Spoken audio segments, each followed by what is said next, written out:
Northwood High, with its weathered brick walls and hallways filled with whispers, was more than a school. It was the heartbeat of small town America, where everyone knew everyone else's secrets. Friday night football games were the pinnacle of social life, and I, Sarah Miller, stood proudly on the sidelines, leading the cheer squad with a smile bright enough to chase away the coldest winter chill. I was the girl everyone admired, the quintessential good girl. And my relationship with Ben Carter, the star quarterback, only elevated my standing in the school's unspoken social order. Ben wasn't just the football hero. He was magnetic, effortlessly charming, and had a rare gift of making you feel like the center of his universe. Our romance seemed pulled straight from a Hollywood script, the popular cheerleader and the golden boy quarterback destined for a fairy tale ending. We were the couple everyone envied, basking in the glow of admiration and attention. We spent endless nights dreaming of our future, weaving fantasies that felt far removed from the real world, as if love could shield us from life's inevitable truths. In a way, our relationship was a performance, a perfectly crafted role we played for the town's audience. It wasn't insincere, but beneath the surface lingered a quiet need for validation, not just from others, but from ourselves. Emily, my best friend, often joked about my storybook romance with a smile that never quite reached her eyes. At the time, I missed the trace of longing in her voice, the subtle shade of envy hidden behind her laughter. She was always there, my confidant, my unwavering support, but I was too caught up in my own narrative to see the truth. We were the inseparable trio, and I never questioned the strength of our bond. Emily knew all my secrets, even my deepest doubts about Ben. And she always soothed my fears with reassurances that we were perfect together. Looking back, I realize how blind I was. Blind to her simmering resentment, blind to the cracks in my own story. That blindness, that faith in the illusion of perfection, would soon demand a price I wasn't prepared to pay. Building a life, one brick at a time. The city was a whirlwind of sights and sounds, a dazzling contrast to the slow, familiar rhythm of Northwood. Fresh out of college, Ben and I were ready to carve our place in this new, exhilarating world. We found a snug little apartment in a trendy neighborhood, a space that quickly became our sanctuary. Without ever needing to say it, we shared a pact. Our home would be a reflection of us, filled with the things we loved and the memories we cherished. I brought my vintage book collection, while Ben added his treasured sports memorabilia, and together we adorned our walls with photographs from our adventures, each frame a chapter in our story. We both secured promising jobs, Ben at a prestigious financial firm, me at an up-and-coming design agency. Our weekdays blurred with meetings, projects, and deadlines, but we always carved out time for each other. Weekends were a blur of discovery. Concerts, museums, theater shows, and any cultural gem the city had to offer. We made it a point to keep our relationship fresh and exciting, never slipping into monotony. Date nights varied from lavish dinners to simple takeout on the couch, and I believed we were mastering the art of a thriving partnership. There wasn't a whisper of doubt in my mind. Then came Champ. What started as a casual visit to the local animal shelter became life-changing the moment I locked eyes with his emerald green gaze.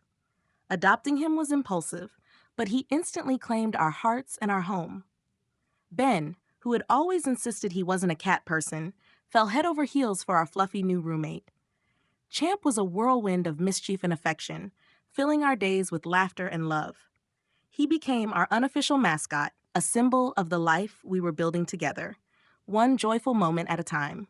We'd sit together on the sofa, Champ curled between us, and dream of a future filled with even more love. We spoke of children, of expanding our family someday, our perfect little world growing one step at a time. I believed we were unstoppable, destined to conquer life side by side. We just had to keep moving forward through the motions of a love story I never thought would falter. The proposal? A diamond deception? The lakeside restaurant, with its sweeping views of the sunset painting the sky in hues of orange and gold, was a place of memories where Ben and I had our first real date, where we first confessed our love, and now where he was about to propose. It was August 2021. I remember feeling radiant, though in hindsight, it may have been more the glow of the evening light than anything within me. I had spent hours perfecting my look, choosing the perfect dress, ensuring my makeup was flawless, my hair just right. When Ben arrived to pick me up, I met his gaze and saw the familiar spark that had always made my heart race. He looked so strikingly handsome that I felt like the luckiest woman alive. We sat at our favorite table by the window, the lake shimmering in the twilight, and let nostalgia fill the space between us. The air buzzed with the warmth of old memories and the quiet thrill of something about to change. Ben's nervous energy seemed sweet, endearing, as I assumed it was tied to the question I had been dreaming about for months. The wine was my favorite, the food divine, and every detail felt like a page from a perfect love story. When the meal ended, he led me to the edge of the patio, where the moonlight reflected off the rippling water. It was magic. It was everything I had imagined. Then he knelt, a velvet box in hand, and spoke words that stirred my soul. He poured his heart out, how I had changed his life, made him a better man, and how he couldn't envision a future without me. Tears filled my eyes, my heart thundering in my chest. When he asked me to marry him, I didn't hesitate. My yes was immediate, my voice trembling with emotion. He slipped the diamond ring onto my finger, and for a fleeting, perfect moment, I believed I had found my forever. We were beginning a new chapter, stepping into a shared future I had longed for. I was certain I had finally found where I belonged. But as the joy of that night wrapped itself around me, I ignored a faint whisper of doubt. The signs had always been there, small, subtle warnings that had been too easy to dismiss. In the glow of romance, I had chosen not to hear them. But soon, those quiet red flags would become undeniable, and the dream I had trusted would begin to unravel. The security camera's treachery, July 2024. The summer heat hung heavy, turning each day into a sluggish, suffocating haze.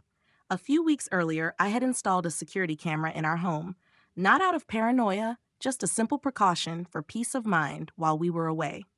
It had become a habit to scroll through the archived footage during quiet moments, a mindless ritual of curiosity more than anything else. That afternoon, as I lazily skimmed through the videos, my finger stopped mid-swipe. My heart plummeted. On the screen of my laptop, a moment played out that would fracture my world. Ben and Emily, naked, entwined, on our living room rug.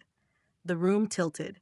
A wave of nausea surged through me as icy dread coursed down my spine. My trembling hands gripped the laptop, but it felt as though the ground had vanished beneath me. My chest constricted, suffocating the air from my lungs. I was the unwilling star of a nightmare I couldn't wake from, a front-row witness to my own life imploding. The scene repeated over and over in my mind, every replay another jagged knife to my heart. I willed it to be a hallucination, a terrible dream, but the truth was undeniable. There was Ben, my husband, the man I had loved with unshakable trust.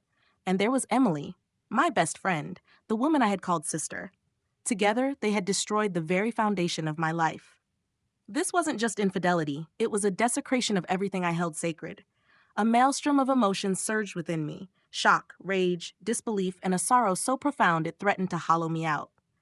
I sat frozen, breathless, my voice caught in my throat.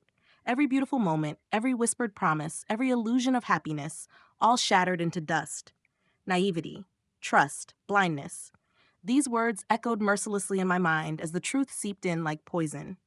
They had betrayed me, not in secrecy or shadow, but in my home, in the very space that once felt safe and sacred. It was a raw, visceral pain, like my heart had been torn from my chest by merciless hands. I tried to rationalize, to explain, to make sense of it all, but each attempt only deepened the agony. Every thought was another barb. Finally, I rose, hollow and numb, made my way to the kitchen, and grabbed a bottle of wine. I drank straight from it, desperate to drown the pain. But nothing, no alcohol, no distraction, could dull the searing ache of what I had witnessed. No remedy could undo the devastation. The confession, a web of lies. The phone call to Emily was short, sharp, and saturated with accusations. Her initial reaction, denial, only fanned the flames of my rage. Her voice remained calm, unnervingly calm, far too composed for someone who had just been caught in the unforgivable. She tried to brush off my fury, claiming I had misunderstood, that I had seen something out of context. Every excuse dripped with cowardice. Her refusal to own her betrayal a final, crushing blow to whatever friendship had once existed between us. I slammed the phone down, my hands still shaking, the anger boiling under my skin. The confrontation with Ben loomed. I needed his version of the truth, or at least the lies he had prepared to offer. He walked through the door not long after, pale-faced, eyes dark with guilt and dread. I didn't scream. I didn't cry. I simply pointed to the laptop, to the evidence that had detonated our lives. He followed my gaze, and the moment he saw the footage, he crumbled. He collapsed into sobs, a child caught in a nightmare of his own making, pleading for forgiveness as though the act of begging could undo the damage. Yes, he confessed. He admitted to the affair, calling it a mistake, a stupid lapse in judgment. He claimed it had been going on for only a few months, insisting it meant nothing. But his words were hollow, flimsy scaffolding over a chasm of deceit. He said he loved me, that I was the only woman he ever wanted, but I could see the rot behind his eyes, the lies stacked like bricks in the house of betrayal he had built. Excuses tumbled from his mouth like a torrent, stress at work, feeling misunderstood. He claimed Emily had offered him solace, a connection I could not provide. And then, in a last pitiful attempt at manipulation, he framed himself as unworthy, a flawed man undeserving of someone as good as me. I watched, cold and silent, as he twisted the knife deeper, detailing the explicit messages, the nude photos exchanged under my very roof, the secret meetings, the stolen embraces. Each revelation was a blade, each detail a fresh wound. The truth, his truth, was a tangled web of selfishness and deceit. His confession wasn't an apology, it was another betrayal, another lie in the endless chain of duplicity. He wasn't the man I had loved, or perhaps he never had been. He was a liar, a master manipulator, and a fraud. And in that moment, I knew with searing clarity there would be no forgiveness, no second chance. What we had was gone, buried under the weight of his betrayal. There was no way back. The depths of deception. The days after Ben's confession blurred into a torment of sleepless nights and endless thoughts. Every quiet moment became a battlefield, my mind racing with questions that twisted into doubts. One restless night, driven by the need to understand, I rummaged through his old backpack. Hidden in a pocket, I found a series of crumpled receipts. They weren't innocent. They were from an online escort service, each one more explicit and depraved than the last. A fresh wave of nausea hit me as I processed the depth of his betrayal. Disgust churned my stomach as I realized just how far his lies had gone. When I confronted him again, I wasn't pleading or confused. I was fury incarnate, armed with undeniable proof. He broke down once more, admitting to a porn addiction and to paying for prostitutes. But instead of remorse, he offered excuses. He needed to escape from the pressures of marriage, a twisted attempt to reclaim a sense of worth. His words reeked of selfishness, revealing a man who had lost all empathy, who had hidden his insecurities beneath layers of deceit. The man I thought I loved had been nothing more than a mirage, a crafted facade of loyalty while secretly indulging in filth. The final blow came not from him, but from a mutual friend. I learned that Emily, my so-called best friend, had been spreading venom behind my back. She painted me as ungrateful, unworthy of Ben's affection. For years, she had been a competitor I never knew I had, her envy simmering just as darkly as Ben's betrayal. Together, they had dismantled my life. Anger, heartbreak, and a deep, consuming revulsion surged within me. I felt like a fool. How could I have trusted so blindly? The fantasy I had built was now a horror story, and staying would mean losing myself entirely. I had to escape the wreckage before it consumed me completely. Confronting the ghosts. The days following the revelations were agony. I became a shadow in my own life, drifting through routines without purpose. Sleep abandoned me. Food tasted like ash. My mind was a broken record, replaying the betrayal on an endless loop. Questions pounded relentlessly. How had I missed the signs? How had I trusted the very people who had gutted me? I had lost my husband, my best friend, and, worst of all, my sense of self. The isolation was suffocating. I needed closure. I craved it like air, a final reckoning with the ghosts of my shattered trust. I arranged to meet Emily at a park. I wasn't there for apologies. I had no interest in her hollow words. I wanted her to face the truth, to see the depth of the pain she had wrought. She tried, predictably, to deny everything. But I held her to the fire, relentless. She wept. She begged, her tears a performance as empty as her heart. Her pleas for forgiveness dissolved into nothingness, incapable of undoing the ruin she had sown. "You're nothing but a manipulative, selfish person," I said, my voice devoid of warmth. "I'm done with your lies. You don't exist to me anymore." Then there was Ben. This meeting wasn't about closure, it was about confirmation. I sat across from him, the man I had once loved, and saw a stranger. He spoke of love, regret, and promises to change, but his words slid off me like rain on stone. I wasn't listening. His pleas for another chance were meaningless. "I'm filing for divorce," I told him, my voice calm but firm. "I'm done with you. You're a liar, a cheat, and a fraud, and I'll never forgive you." His responses, shallow and self-serving, confirmed what I already knew. His remorse wasn't for what he had done to me, but for the mess he had created for himself. There was no redemption here, no hope for salvation. As I walked away, I felt the weight of a broken love fall from my shoulders. The truth, as painful as it had been, had set me free. Breaking free. Filing for divorce marked the first pivotal step on my path back to rediscovering myself. The legal complexities, mountains of paperwork, and endless procedures felt overwhelming, but my determination remained unshaken. I had finally shed the identity of Ben's victim. I packed my belongings and moved into a modest studio apartment in a different part of the city. Though small, it was my sanctuary, a space untouched by painful memories. I transformed it into a vibrant personal retreat with bright-colored walls, lush green plants, and shelves brimming with books. It wasn't the grand home I once dreamed of, but it was a place to rebuild from the ground up. My career became my anchor as I threw myself into work, finding solace in creativity. I enrolled in art classes, explored new mediums, and rekindled my love for design. My family and friends rallied around me, their unwavering support a buoy in turbulent waters. I reclaimed my health, fueling my body with nourishing foods, committing to regular exercise, and prioritizing sleep. I began learning to love myself, to become my own source of validation, rather than seeking it from others. Therapy became a cornerstone of my healing journey. A new therapist helped me untangle the trauma and recognize that Ben's actions were not my fault. Together, we identified toxic patterns and devised strategies to avoid repeating them. I confronted my codependency and embraced solitude without equating it with loneliness. Mindfulness, journaling, and yoga grounded me, keeping my heart centered. It was a slow, deliberate climb, but I was determined to rise stronger, wiser, and more resilient. A new beginning. A year has passed since that fateful summer, a lifetime ago when I was a different person, blinded by love and trust. I've changed. The pain still whispers, but it no longer controls me.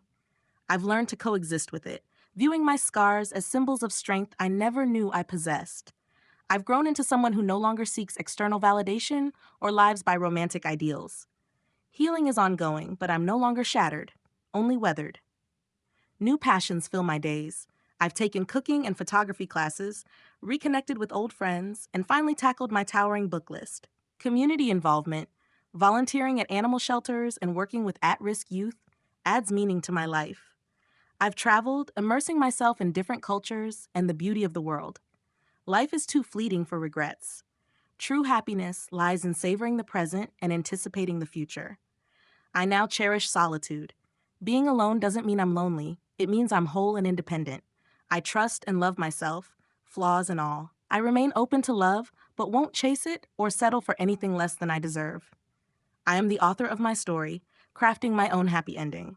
Happiness is mine to define, and it's a liberating, exhilarating truth. The architect of my own future.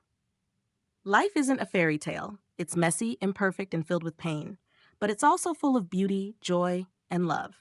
I've learned that true love doesn't come from someone else. It comes from within. It's about self-acceptance, self-respect, and self-compassion. I've come to love myself, embracing every flaw and imperfection, and I've realized that happiness isn't something another person provides. It's a gift I give myself, a reflection of my own choices and self-worth. I no longer waste energy hating Ben or blaming Emily. They are chapters in my past, woven into the story of my life. While their betrayal reshaped my world, they no longer have any hold over my heart. I forgave them, not for their benefit, but for mine, to free myself from anger's heavy chains. Some things aren't meant to last, and painful experiences can be powerful catalysts for transformation. Through this journey, I've learned to trust my intuition, set healthy boundaries, and prioritize my needs. It took time to reach this point, but I finally unlocked the secret to my own peace and fulfillment. I am now the architect of my future and the author of my story. I steer my ship, charting a course that's all my own. I feel energized by what lies ahead, ready to meet life's twists and turns with confidence. I am stronger, wiser, and more resilient than ever. This is my best self, empowered, at peace, and free. I wouldn't trade it for anything. Years have passed since that stormy chapter of Sarah's life. She now owns a thriving design studio where her talent earns admiration and success. She is a respected figure in her community, traveling the world, cultivating friendships, and living a life built by her own hands. Her happiness no longer hinges on anyone else. It is rooted in her personal growth and sense of purpose. She has become a mentor, sharing her story to inspire young women to believe in themselves. She founded a support group to help others navigate similar traumas, turning her pain into a beacon of hope. Ben, meanwhile, remains stuck in the same city, working his finance job, haunted by what he destroyed. He drifts from one empty relationship to another, never finding fulfillment, forever ensnared by his own choices. Emily's life, too, remains hollow. Trapped by her insecurities, she continues chasing drama and fleeting validation. She moves from one shallow connection to the next, seeking happiness in all the wrong places, learning too late that the grass isn't greener on the other side. The tale of Sarah, Ben, and Emily is a testament to the complexities of happiness and the depths of betrayal. It reminds us that even those we trust most can hurt us deeply. But it also teaches us that we are stronger than we imagine, capable of rising above heartbreak and creating a brighter future. True worth comes from within, and no one has the right to define our value or limit our joy. The end.